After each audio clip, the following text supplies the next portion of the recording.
Kemarin saya mendapatkan pengalaman yang unik ketika memasang internet untuk kantor yang baru. Pada pagi hari saya mengkontak tim sales marketing suatu provider untuk menanyakan produk apa saja yang mereka punya saat itu. Tim sales dan marketing menjelaskan bahwa saat ini mereka hanya mempunyai produk bundling antara internet dan TV dan mereka tidak mempunyai program internet saja. Oleh karena itu, saya harus memasang paket bundling internet dan TV sekaligus. Yang membedakan hanya masalah bandwidth-nya. Mereka punya beberapa level dengan bandwidth yang berbeda-beda. Mereka juga menjelaskan bahwa saat itu mereka mempunyai sebuah promo yang cukup menarik, tapi dengan syarat saya harus membayar langsung 1 tahun di depan. Oke, saya setuju, saya sudah memilih suatu paket tertentu dan saya juga setuju untuk membayar langsung full 1 tahun di depan. Kemudian proses selanjutnya pun berlangsung. Mereka mulai mendata setiap data yang diperlukan dan mereka menjelaskan setelah data ini selesai diinput, saya akan dihubungi oleh tim surveyor yang akan cross check data. Setelah itu akan dijadwalkan pemasangan dan selesai pemasangan baru saya melakukan pembayaran. Siang harinya tim survei sudah menelpon saya untuk melakukan cross check. Dan di sini kejadian yang unik itu terjadi. Ada 2 hal yang menurut saya mungkin perlu secara sistem, tapi bukan hal yang utama yang harus diwajibkan untuk dilakukan. Hal yang pertama adalah mengenai data pribadi. Mereka meminta untuk saya harus menyetorkan setidaknya 2 nomor telepon untuk data mereka. Karena nomor HP saya hanya 1, maka tentu di awal saya hanya mencantumkan 1 HP. Dan tim surveyor memaksa untuk saya harus mencantumkan setidaknya 2 nomor telepon. Oke, saya masih bisa mengerti, mungkin hal ini diperlukan untuk mempermudah mereka menghubungi saya. Dan akhirnya saya memberikan nomor telepon kantor sebagai alternatif nomor telepon yang lain. Proses berjalan, mereka melakukan cross check data dan semua sudah tepat. Mereka sudah menjelaskan bahwa paket yang saya pilih adalah bundling internet dan TV dengan bandwidth sekian, pembayaran full 1 tahun di depan, dan cara pembayaran bisa dilakukan melalui ini dan itu.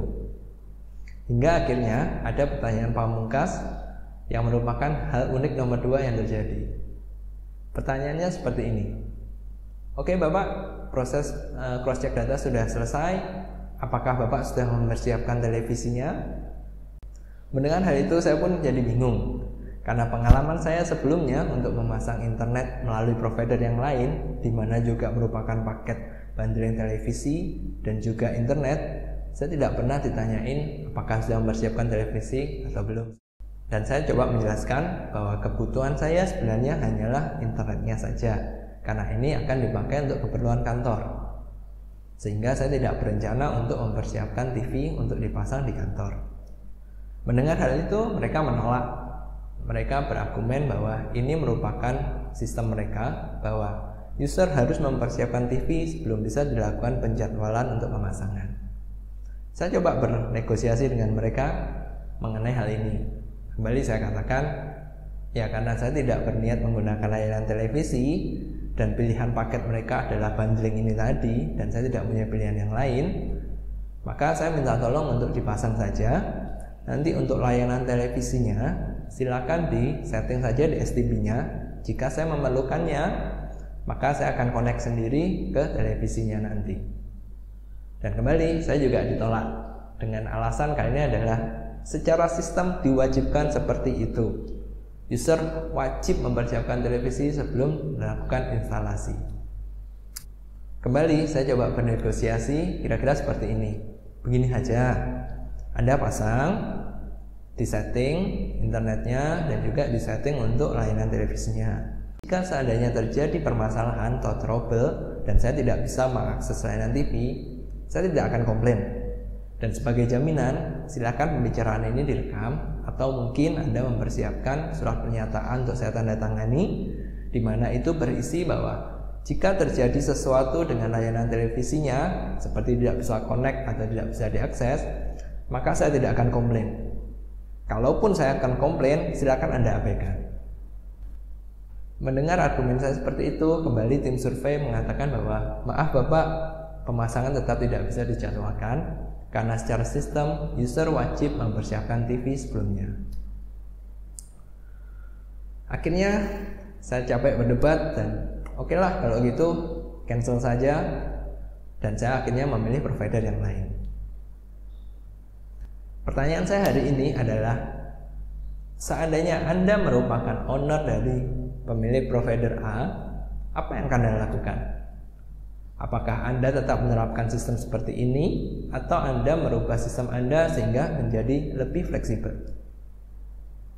Tidak ada yang salah sebenarnya dengan sistem ini, karena sistem ini dibuat bagus untuk memastikan bahwa ketika tim teknisi datang, semuanya siap dan bisa terpasang secara langsung.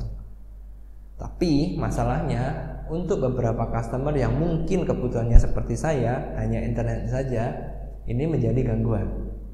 Coba bayangkan, Anda pemilik bisnis, Anda ingin mendapatkan order, dan ingat, paket yang saya pilih adalah paket langsung bayar 1 tahun di depan, di mana ini berarti perusahaan akan langsung menerima full payment 1 tahun ke depan untuk layanan 1 tahun ke belakang, di mana kita sebagai customer, kita tidak tahu apakah pelayanannya ke belakang bagus atau tidak.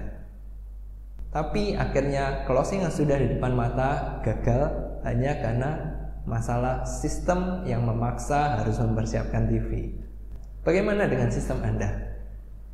Apakah Anda memiliki sistem yang rumit atau Anda memiliki sistem yang memudahkan customer untuk melakukan transaksi dengan Anda? Jika Anda seorang manajer, pertanyaannya adalah bagaimana dengan sistem di tim Anda? Apakah sistemnya mudah untuk diterima oleh setiap tim Anda atau malah mempersulit mereka? Saat ini di era informasi seperti ini, segala sesuatunya berjalan lebih mudah.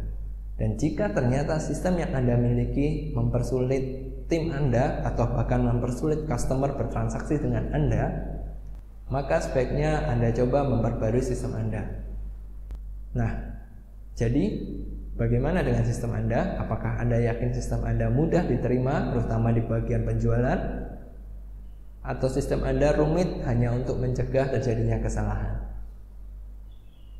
Hai, nama saya Rossi, saya seorang business leader, dan sampai jumpa di catatan saya yang selanjutnya.